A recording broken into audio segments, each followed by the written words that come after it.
আসসালামু আলাইকুম।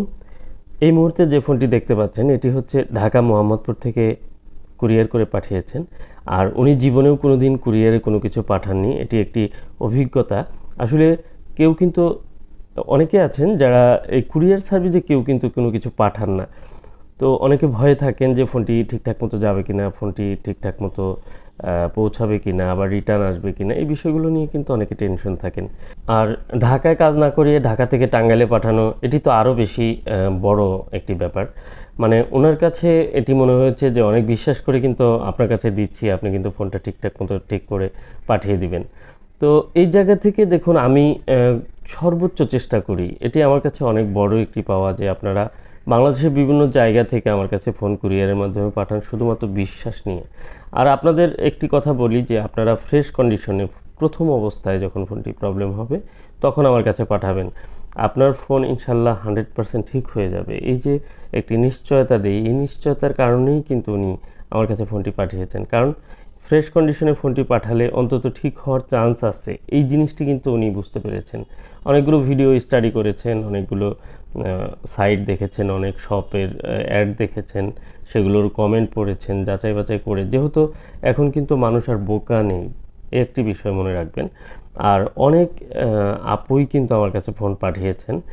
শুধু যে ছেলে মানুষ যারা তারাই ফোন পাঠায় তা কিন্তু না। তো অনেকেই পাঠান এবং কি তাদের বিষয়গুলো আমি সর্বোচ্চ গুরুত্ব দিয়ে দেখি যে এই ফোনগুলো তারা অনেক আস্থা নিয়ে পাঠান, তারা যেন কোনোভাবেই প্রতারিত না হন। কারণ বিশ্বাস নিয়ে ফোনগুলো পাঠায়, আমি তাদের বিশ্বাসের মর্যাদা রাখতে চাই। তো কথা না বাড়িয়ে চলুন আমরা সরাসরি ভিডিওতে চলে যাই। ভিডিওটি আমরা দেখব যে আসলে এটির প্রবলেমটি হয় ডেড মোডে চলে যায় পোকো X3 Pro। আপনারা এই বিষয়টি অনেকেই জানেন, যারা ফোনগুলো ইউজ করেন তারা অবশ্যই চ্যানেলটি সাবস্ক্রাইব করে রাখবেন। আর যারা স্মার্টফোন ইউজ করেন, বিশেষ করে যে কোনো সময় কিন্তু আপনার ফোনে এই প্রসেসরের বিভিন্ন ইস্যু আসতে পারে। এই ইস্যুগুলো যখন আসবে তখন কিন্তু আপনি একটু ভেবেচিন্তে সিদ্ধান্ত নিয়ে তারপর ফোনগুলো কাজ করাবেন। হুট করে যদি ফোনটি রিপেয়ার করাতে দেন, হয়তো ভুলক্রমে ফোনটি কিন্তু এলোমেলো কাজ করলে নষ্ট হয়ে যাওয়ার চান্স থাকে। তো এই জন্য বলবো যে আপনারা চ্যানেলটি সাবস্ক্রাইব করে রাখুন, অনেক কিছু জানতে পারবেন। বিশেষ করে প্রসেসর ইস্যু নিয়ে যে ফোনের কী ধরনের প্রবলেম হচ্ছে এবং কি সেটি আসলে সলিউশন করা যায় কি যায় না এবং কতটা সুন্দরভাবে করা যায় সেটির রিভিউ আপনারা চাইলে কমেন্ট করে আসতে পারেন। আমার চ্যানেলে প্রায় শতাধিক ভিডিও রয়েছে পোকো X3 Pro নিয়ে। আর এগুলো প্রায় 5 শতাধিক ফোনের রিপেয়ারের অভিজ্ঞতা রয়েছে। আর প্রত্যেকটি ফোনই ঠিক হবে এরকম কনফিডেন্স নিয়েই আমি কাজ করি। বিশেষ করে আপনার ফোনটি ইনটেক অবস্থায় আমার কাছে পাঠাতে হবে। কোনো ধরনের কাজ করার পর খারাপ হয়ে যাওয়ার পর কেউ ফোন দিবেন না দয়া করে। কারণ অনেকেই এই বিষয়টি সবাই বলেন যে ফোনটি দেখিয়েছিলাম, ফোনটি আর ঠিক হচ্ছে না, এখন আপনি একটু কাজটি করে দিবেন কিনা।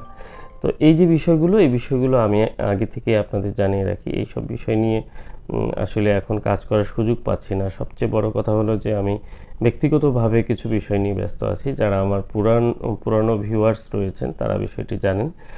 জমি সংক্রান্ত একটি মামলার বিষয় নিয়ে আমি দৌড়াদৌড়ি করি, এই বিষয় নিয়ে সময় দিতে পারি না।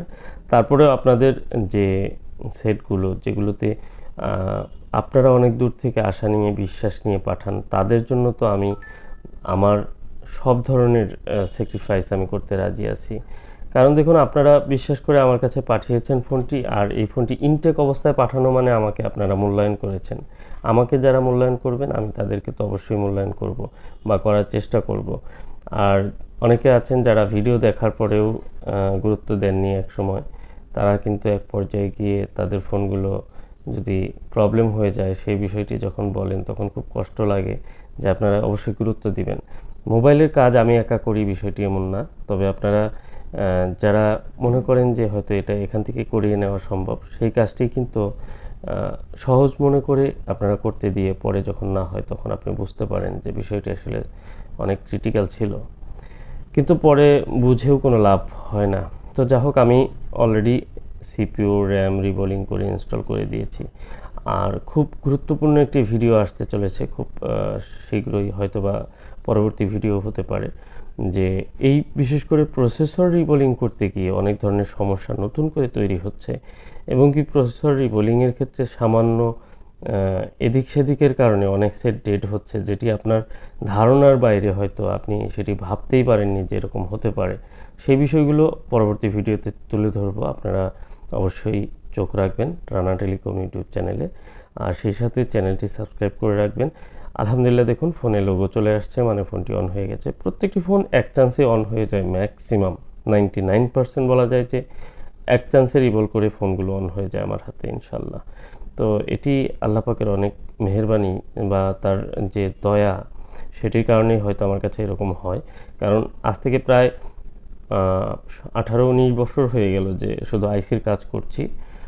একসময় ছিল বাটন ফোনের আইসি, এরপর আমার যে নোকিয়া ফোনের যে আইসিগুলো ছিল, কিপ্যাড আইসি, লাইট আইসি, ডিসপ্লে আইসি, এগুলো হিউজ পরিমাণে কাজ করতে করতে হ্যান্ড স্কিলটি এরকম পর্যায়ে চলে এসেছে। আর যে কারণে অনেক কনফিডেন্সলি আইসির কাজ করি। তারপরেও কিছু কিছু কাজে কিন্তু আনসাকসেস হতে হয় বা হই, এরকম না যে আমি সব কিছু পারি। আরেকটি বিষয় জানিয়ে রাখি, আমি কিন্তু একদম সফটওয়্যারের কাজ বলতে গেলে করি না এখন, কারণ ফ্ল্যাশের কাজগুলো একদমই বাদ দিয়ে দিয়েছি, বিশেষ করে আনলকের কাজ। এরপর আরেকটি প্রবলেম রয়েছে, সেটি হচ্ছে যে অনেকেই ফোন দিয়ে বলেন ভাই এটার ডিসপ্লে কত, এটার ডিসপ্লে কত, ডিসপ্লে পাওয়া যাবে কি না। আমি একদম ক্লিয়ার বলে রাখি, আমি আজ পর্যন্ত ডিসপ্লের কাজ কখনোই করিনি। মানে হয়তো ভুলে দুই একটি করেছি নিজের প্রয়োজনে, কিন্তু ডিসপ্লের কাজ আমি কখনো করি না। ডিসপ্লের ব্যাপারে আমাকে কোনো কোশ্চেন করবেন না, এই বিষয়ে আমার কোনো রেট জানা নেই। তো দেখুন মোহাম্মদপুরের ফোনটি কিন্তু কমপ্লিট হয়ে গেল। আপুটি অনেক খুশি হবে, কারণ উনি অনেক বিশ্বাস নিয়ে পাঠিয়েছে। আমি বিশ্বাসের মর্যাদা রেখে ওনার ফোনটি রিপেয়ার করে এখন ওনার হাতে পৌঁছে দেওয়ার ব্যবস্থা করব। আজকের মতো এ পর্যন্ত। যদি ভিডিওটি ভালো লাগে অবশ্যই লাইক করবেন। আসসালামু আলাইকুম রহমতুল্লাহ।